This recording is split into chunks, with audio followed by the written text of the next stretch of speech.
If your question is, how do I get girlfriend in 2023 or 2024 or 2025? Or you keep asking yourself, how do you find the love of your life? The soulmate, somebody to spend your life with. And I never really had a good answer, though I know that people are generally doing it wrong. First of all, that's not the right question. You can achieve all of that, but you need to ask yourself a different question, like, how do I make myself into the perfect date? How do I become the man that women want? The guy that women are attracted to? You answer that question and you will not only have no problem answering the previous question, but you will probably score somebody. Now, people often think and talk about what they want in their partner, their demands, but not many people really consider what others want, even though in many other aspects of life, that is exactly how we think about things. At work, in business, with coworkers and customers, with family members and friends, more often than not, we are trained into using our compassion or look for patterns in behavior to gauge what the other people want, how to appease them, how to get on their good side, how to be memorable and to get them to like us. And yet when we think about our perfect partner, what they should be like, most of the time everybody turns into a selfish prick, first and foremost considering their own demands and wants. I mean, what the fuck, So calm down and think, what can I offer? How can I appeal to others? And this goes as much for women as it does for men, though the entry point for women is usually a lot easier than for guys. And that's just how we are programmed, Although that does not mean that women have it any easier, despite appearances. Maybe the entry is easier, but that may often be their curse. Once a guy gets used to his own abilities when it comes to attracting women, and this is regardless of their beauty or their appearance or anything, they start feeling like all women are easily replaceable. And this is when it becomes their curse. So although the entry for women may be easier when it comes to dating, the maintenance is not. So let's ask ourselves again, if I were to offer everything my potential partner would want, what would that be? Ask yourself, but really ask yourself, what would it take for me to be the person that women want? What kind of guy would I have to be? And right off the bat, you could start with personal hygiene and health. Not saying you need to dress like James Bond or a Christmas tree laced with so much bling you blind your date, or wear a six-pack or bear bulging biceps for everybody to see, but reasonable hygiene, cleanliness, and some demonstration of personal care and health are generally a good start.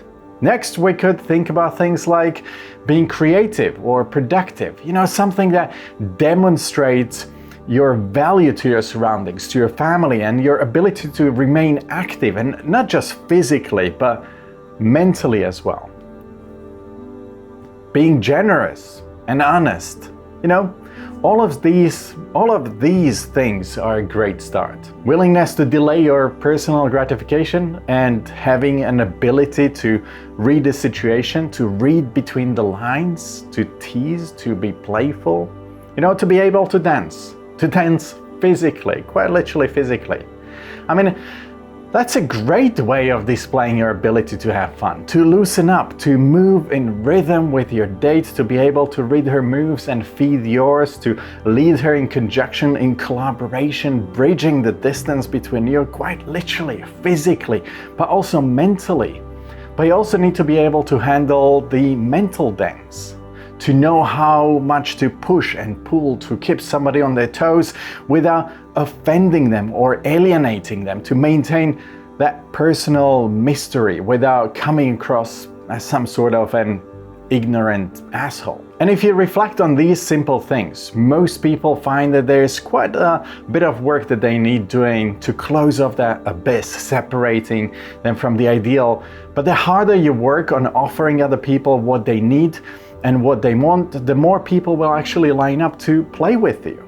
So it's the wrong question. How can I get a girlfriend or a life partner? But the problem is that too many people fall for the trap of self-doubt, low self-esteem, and think, well, if I do that, people will just take advantage of me. And hey, that's a non-naive objection. Only a naive person will think, I'll be good and everybody will treat me right. That's simply not something that we observe in reality, which obviously feeds cynics who'd say, sure, I'll be good and somebody will take me out, dump me, ghost me, take advantage of me, so what's the point? I say, you take all the information and you simply factor it in, and that's why you're supposed to hope for the best and prepare for the worst, you know? Think about it. The fact that something may not work out is just something that comes with the territory. Relationships are not an exact science. It's all about chemistry, psychology, pattern recognition, and to some extent luck. Approach a girl on a bad day and she will respond differently than she would do if you approached her on a fine day when she's feeling happy and elated. But that's a game you need to play anyway, because some things are well known and they work in more cases than they don't. For instance, if you take couples who are happy, they tend to rate their partners higher in 3 different traits, which is not really kindness. Don't mistake it with kindness. It's more like being smart, attentive, somebody who has a certain intelligence awareness and being able to attune themselves to their partner. Somebody who is able to respond in social situations differently, not to be easily offended, to have some flexibility. Not too much, because that's a sign of somebody who likes seeking novelty too much and are never satisfied, but just enough adventure to be self-motivated, individuated, and having some sense of self-sufficiency and independence, ability to have awareness of the state of things in your relationship when they're becoming stagnant. And these are all things that everybody can work on. This is not something you are born with. Life is about growth, about self-improvement. I mean, we talk about all of these things on this channel. Actually, if I were to recommend another topic for you to watch, then it would be one of these 2 videos. So go ahead and watch them. In the meantime, if you have something that you want to comment on, or you have some personal opinions, write them down into the comments. Let's have a discussion. Until next time. Bye.